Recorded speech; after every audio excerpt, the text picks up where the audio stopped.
Richard. Good afternoon, everybody. You know, the PLDT Group's efforts to be one with the nation and contribute to the welfare of both our consumers and our enterprises, I think has been quite documented in social media and in the press. We have provided connectivity and hotlines to critical government agencies such as DOH, DOTR. We have medical centers and hospitals like RITM and the PGH. We've been working with LGUs. In fact, I remember one of our crew sent a picture wherein they were having coffee with Mayor Isko Moreno of Manila at 1 o'clock in the morning after doing some work in Manila. And we've also worked with Cebu nationwide. I mean, there's free Wi-Fi in quarantine areas and COVID hospitals. We've been working very hard to provide free access to COVID-19 tracking websites, payment extensions. In fact, I think it was yesterday where we've announced that all of the bills for PLDT in terms of the homes will now have a 6-month credit arrangement. Everything that we can do to make things a little bit easier for the nation we're trying to do. But what I wanted to share with you this afternoon is how this whole Bayanihan spirit has manifested on the ground and behind the scenes to make sure that everyone in the country can continue to keep in touch with each other and essential businesses can continue to operate. You're very correct, Richard. I think this is the first time I'm having multiple online meetings every single day. And I think it's more tiring now because at least in the office, there's a break for you to transfer offices here at home. I mean, it's online meetings upon online meetings. So it's a really challenging time as well. But times like these bring us back to the basics, wherein we deliver our services, especially for those who are battling this pandemic in the front line and keeping the economic machinery online and available.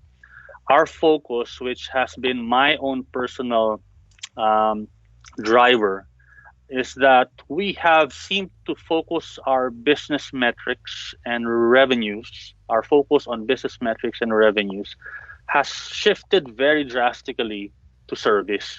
Servisyo muna para sa kababayan at sa bansa. And we've always taken on a relationship approach with our customers, something that Eric has mentioned. It's not about just making a sale. We want to make a positive impact on every single business and on their operations, especially now. Eric was correct. I remember the BPO when the ECQ started. It was crazy. The first 2 weeks, it was like a war zone when everybody had to enable work from home for a lot of their employees. And from our perspective, we've never had that experience in the past. We've been able to manage to deliver tens of thousands of work from home connectivity devices in just 2 weeks, and that has been unprecedented. And the last month has been very difficult for all businesses, to say the least, no exception. But personally, I continue to find the strength and be inspired by my own colleagues at PLDT. Each and every single employee has really espoused the call to be one with the nation by embracing their roles, not just in the organization, but the role they play in contributing to nation building at large. Richard, you talked about our lockdown employees. Our employees in various telecommunications facilities and data center facilities nationwide were also on lockdown when the ECQ was declared. These are the people who attend to calls, who to keep our networks running, who ensure that our data centers are up 24/7. It was a very difficult and painful decision agreed amongst the teams, and I was inspired by the way our employees themselves responded with the commitment and dedication that they have shown so far.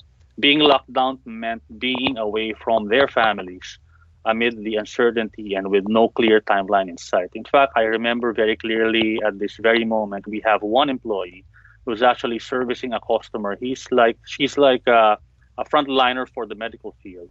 And she said during an online call, she felt very bad in a way because instead of her being a first responder for being in the medical field to her own family, she's actually away from the family and serving other people first. But she realized that it was needed for the whole country, and that was her contribution in terms of the Bayanihan spirit. we ensured the safety by implementing strict sanitation processes as well as stringent rules on the movements within these facilities. So it was really, while we have our own BCP processes, it was very important. And I remember Eric saying the resilience of the Filipino. It's quite an interesting time. They have online Zumba classes, they have Netflix nights. We provided them PS4 and Xbox. Some of them play Mobile Legends while on lockdown, which shows you really the resilience of the Filipinos that despite the crisis, we remain positive. Now, I'd just like to end. I'd just like to echo what Eric mentioned. Most of us know that the Chinese symbol for crisis has both danger and opportunity elements. And even the most seasoned experts are debating whether the recovery from this pandemic will either be V-shaped, U-shaped, or L-shaped. Whatever shape or form this recovery will take, we see this as an opportunity, but on a different kind of opportunity. This is an opportunity that is not just about progressing our business, but more importantly about deepening our relationships. Our chairman and CEO, Manuel Pangilinan, often says that technology is an equalizer of opportunities. And this belief is something that we have all taken to heart. At the end of the day, technology must be inclusive and improve the quality of life for each and every Filipino. So to all of our kababayans, I mean, nothing is perfect. Quite frankly, even us, we're also adjusting. What we can say, if there's anything wrong with the connections that you have, I'm online. I'm sure my number is out there. Just call me. All of us have learned to be 24/7, and we'll be ready to help. So thank you very much, and good afternoon to all.